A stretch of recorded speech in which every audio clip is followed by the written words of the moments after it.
ಮಾತ್ರೆಗಳನ್ನು ನಿಲ್ಲಿಸಬೇಕಾಗಿರುವ ಅನಿವಾರ್ಯತೆ ನಿಮಗೆ ಬರ್ತದೆ. ಉಸಿರಾಟದ ವ್ಯವಸ್ಥೆ, ಎಂಡೋಕ್ರೈನ್ ಸಿಸ್ಟಮ್ ಅಂದ್ರೆ ಹಾರ್ಮೋನ್ಗಳ ವ್ಯವಸ್ಥೆ, ಡೈಜೆಸ್ಟಿವ್ ಸಿಸ್ಟಮ್ ಅಂತ ಹೇಳಿದ್ರೆ ಜೀರ್ಣಾಂಗ ವ್ಯವಸ್ಥೆ, BP, ಶುಗರು, ಕೊಲೆಸ್ಟ್ರಾಲ್, ಚರ್ಮದ ಕಾಯಿಲೆಗಳು, ಸಂಧಿವಾತ, ಮೊಣಕಾಲು ನೋವು, ಔಷಧಿ ಇಲ್ದಂಗೆ, ಆಸ್ಪತ್ರೆ ಸಹವಾಸ ಇಲ್ದಂಗೆ 100 ವರ್ಷಕ್ಕೂ ಹೆಚ್ಚು ಆರೋಗ್ಯವಾಗಿ ಬದುಕಬಹುದು. ಶ್ರೀ ಗುರು ಬಸವಲಿಂಗಾಯ ನಮಃ. ಓಂ ನಮಃ ಶಿವಾಯ. ಸರ್ವರಿಗೂ ಭಕ್ತಿಯ ಶರಣು ಶರಣಾರ್ಥಿ. ಆತ್ಮೀಯರೇ, ಯೋಗದಿಂದ ಸಂಪೂರ್ಣ ಆರೋಗ್ಯ, ಇದು ಸತ್ಯ. ಯೋಗ ಮಾಡಿದ್ರೆ ಮನುಷ್ಯ 1000 ವರ್ಷ ಬದುಕಬಹುದು. 100 ವರ್ಷ ಯಾಕೆ ಬದುಕಲಿಕ್ಕಾಗಲ್ಲ? ಯೋಗ ಮಾಡಿದ್ರೆ ಮನುಷ್ಯ ದೇವರಾಗಬಹುದು. 100 ವರ್ಷ ಆರೋಗ್ಯ ನೆಮ್ಮದಿಯಿಂದ ಬದುಕಲಿಕ್ಕೆ ಯಾಕೆ ಸಾಧ್ಯ ಇಲ್ಲ?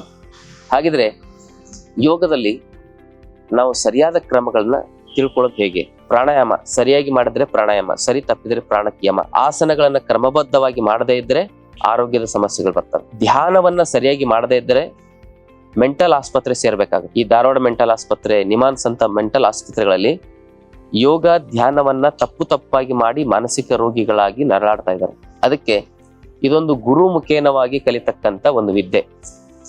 ಸರಿಯಾಗಿ ಶಾಸ್ತ್ರಬದ್ಧವಾಗಿ ಕ್ರಮಬದ್ಧವಾಗಿ ಯೋಗವನ್ನ ಕಲಿತ್ರೆ ನಾವೇನು ಔಷಧಿ ತೆಗೆದುಕೊಳ್ತಾ ಇದ್ದೇವಲ್ಲ, BP, ಶುಗರು, ಕೊಲೆಸ್ಟ್ರಾಲು, ಚರ್ಮದ ಕಾಯಿಲೆಗಳು, ಸಂಧಿವಾತ, ಮೊಣಕಾಲು ನೋವು, ಬೆನ್ನು, ಸೊಂಟ ನೋವು, ಏನು 100 ಕಾಯಿಲೆಗಳಿಂದ ನಾವು ಬಳಲ್ತಾ ಇದ್ದೇವಲ್ಲ, ಅವೆಲ್ಲಾ ಸಮಸ್ಯೆಗಳಿಗೆ ಔಷಧಿ ಇಲ್ದಂಗೆ ಪರ್ಮನೆಂಟ್ ಸೊಲ್ಯೂಷನ್ ಯೋಗ ಅಂತ ಹೇಳ್ಬೋದು. ಅದು ಹೇಗೆ ಅಂತ ತಿಳ್ಕೊಳ್ಬೇಕಂದ್ರೆ ನೀವು 5 ದಿನ ನಮ್ಮ ಆಶ್ರಮದಲ್ಲಿ ಶಿಬಿರ ನಡೀತದೆ. ಆ ಶಿಬಿರಕ್ಕೆ ಭಾಗವಹಿಸಿ ನೋಡಿ. 5 ದಿನದಲ್ಲಿ ನೀವು ತೆಗೆದುಕೊಳ್ಳುವ ಹಲವಾರು ಆರೋಗ್ಯದ ಸಮಸ್ಯೆಗಳಿಗೆ ತೆಗೆದುಕೊಳ್ಳುವ ಮಾತ್ರೆಗಳನ್ನು ನಿಲ್ಲಿಸಬೇಕಾಗಿರುವ ಅನಿವಾರ್ಯತೆ ನಿಮಗೆ ಬರ್ತದೆ. ಯಾಕಂದ್ರೆ ಯೋಗದಿಂದ ಸೆಲ್ಸ್ಗಳು ರಿಪೇರಿ ಆಗ್ತವೆ. ನಮ್ಮ ರೆಸ್ಪಿರೇಟರಿ ಸಿಸ್ಟಮ್ ಅಂದ್ರೆ ಉಸಿರಾಟದ ವ್ಯವಸ್ಥೆ, ಎಂಡೋಕ್ರೈನ್ ಸಿಸ್ಟಮ್ ಅಂದ್ರೆ ಹಾರ್ಮೋನ್ಗಳ ವ್ಯವಸ್ಥೆ, ಡೈಜೆಸ್ಟಿವ್ ಸಿಸ್ಟಮ್ ಅಂತ ಹೇಳಿದ್ರೆ ಜೀರ್ಣಾಂಗ ವ್ಯವಸ್ಥೆ, ಹಾಗೂ ಸರ್ಕ್ಯುಲೇಟರಿ ಸಿಸ್ಟಮ್ ಅಂದ್ರೆ ರಕ್ತ ಸಂಚಾರ ವ್ಯವಸ್ಥೆ, ನರ್ವಸ್ ಸಿಸ್ಟಮ್ ಅಂದ್ರೆ ನರಗಳ ವ್ಯವಸ್ಥೆ.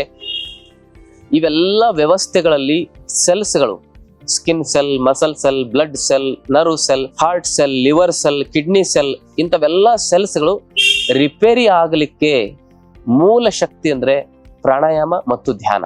ಆ ಸೆಲ್ಸ್ಗಳು ತನ್ನಷ್ಟಕ್ಕೆ ತಾನೇ ರಿಪೇರಿ ಆದಾಗ ಕಾಯಿಲೆ ಪರಿಪೂರ್ಣವಾಗಿ ಬೇರು ಸಮೇತವಾಗಿ ಗುಣ ಆಗುತ್ತೆ.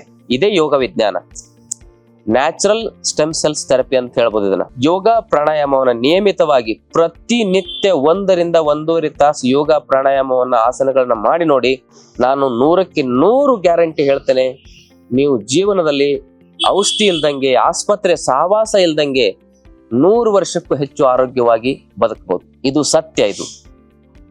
ಇದನ್ನ ಹೇಳಿದ್ರೆ ದೊಡ್ಡ ದೊಡ್ಡ ಕಂಪ್ನಿಗಳು, ಔಷಧಿ ಕಂಪ್ನಿಗಳು ಮುಚ್ಚೋಗ್ತವೆ, ದೊಡ್ಡ ಆಸ್ಪತ್ರೆಗಳು ಮುಚ್ಚೋಗ್ತವೆ. ಅದಕ್ಕೆ ಇದನ್ನ ಎಷ್ಟು ಸಾಧ್ಯನೋ ಅಷ್ಟು ದಬಾಯಿಸ್ಲಿಕ್ಕೆ ನೋಡ್ತಾರೆ ಹೊರತು ಈ ಸತ್ಯವನ್ನು ಯಾರು ಹೇಳೋದಿಲ್ಲ.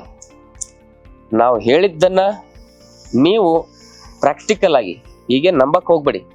5 ದಿನ ನಮ್ಮ ಆಶ್ರಮಕ್ಕೆ ಬಂದು ಆ ಶಿಬಿರಕ್ಕೆ ಭಾಗವಹಿಸಿ ನಾವು ಹೇಳಿದ್ದನ್ನ ಜೀವನದಲ್ಲಿ ಅಳವಡಿಸ್ಕೊಂಡು ನೋಡಿ. ಆಗ ನಿಮಗೆ ಸತ್ಯ ಏನಂತ ಗೊತ್ತಾಗುತ್ತೆ. ತಮ್ಮೆಲ್ಲರಿಗೂ ಶರಣು ಶರಣಾರ್ಥಿ.